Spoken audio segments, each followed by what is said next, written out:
Welcome, everyone, to another episode of Behind the Shades. We have some interesting news that has recently happened. Like, this is kind of crazy. You have Coldplay, you have a CEO, you have a CPO.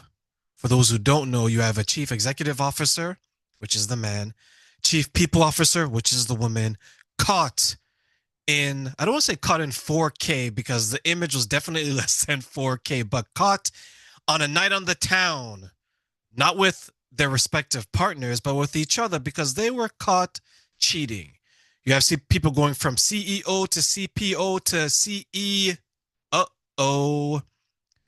There is always people get caught up in some kind of madness, right? And the internet is so undefeated because this is something that we can learn from so many people because there are coworkers out there who are not really co-workers. There are what I call hoe workers. What do I mean?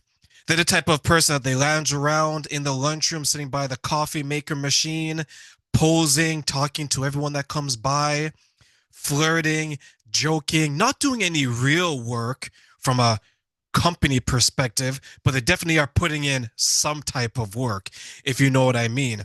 They're the ones who always need assistance with something on and off company time.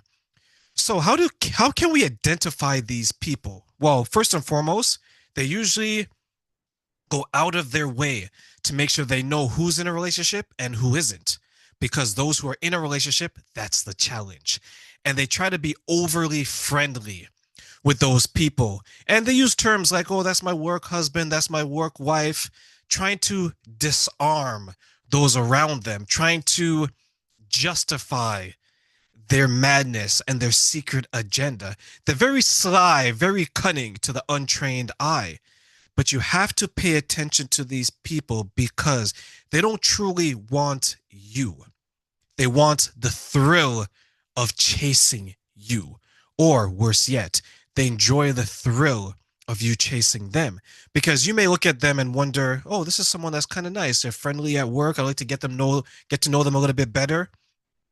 In their mind, they're plotting and scheming. You are just another notch in their belt, another hill to conquest. So when we look at these two people, the interesting part about this is cheating is wrong across the board, right? But you find out that there's levels to cheating. There's rich people cheating and poor people cheating. What does that look like? Poor people, when they cheat, they would arrive in someone's house wearing black Nike shorts, white Nike socks, and black and white Nike sandals. Okay. Very low budget, low key, and they're hiding in the bushes, waiting for the spouse of the person they're going to cheat with, car to leave the driveway so they can sneak in. Rich cheating, you take them to Coldplay. You end up on Kiss Cam. You take them out on a night on the town that you're supposed to be doing with your partner, but you never take them to these things, right? You always seem to have extra money for the side man or woman, but you don't always have that money for the person you said till death do us part. It's always interesting how that will work out. What I want everyone to take from this lesson is this: you do things in public, you are open to the public court of opinions. And the public court of opinions is a very dangerous place to be a part of. It will impact you today, it'll impact you tomorrow, it's going to impact you for many, many months and years to come. The second thing is be courageous and honorable when you're dealing with real relationship. If you don't want to be with the person, let them know. If you don't want to continue the relationship, let them know. Hell, if you want to introduce a second or third partner, let them know. Give the person the opportunity to say yay or nay. Sneaking around is a reflection on you, the cheater, not a reflection on the person who's being cheated on. Now, we may not know the dynamics of their household. We never know the dynamics of anyone's household but our own. But we need to make sure that we're doing everything that we can to be honorable and respectful. Because here's the thing, what if they have children and that is plastered all over the internet? How are their children going to go to school and deal with that? You see, people who manipulate, cheat, gaslight, do all these toxic things to their relationships, they can't see a world or a situation outside of themselves. They're very selfish. They're very self centered. It's very all about me. It's very narcissistic in a lot of ways. The woman from HR who cheated, she's married. The man who cheated, he's married.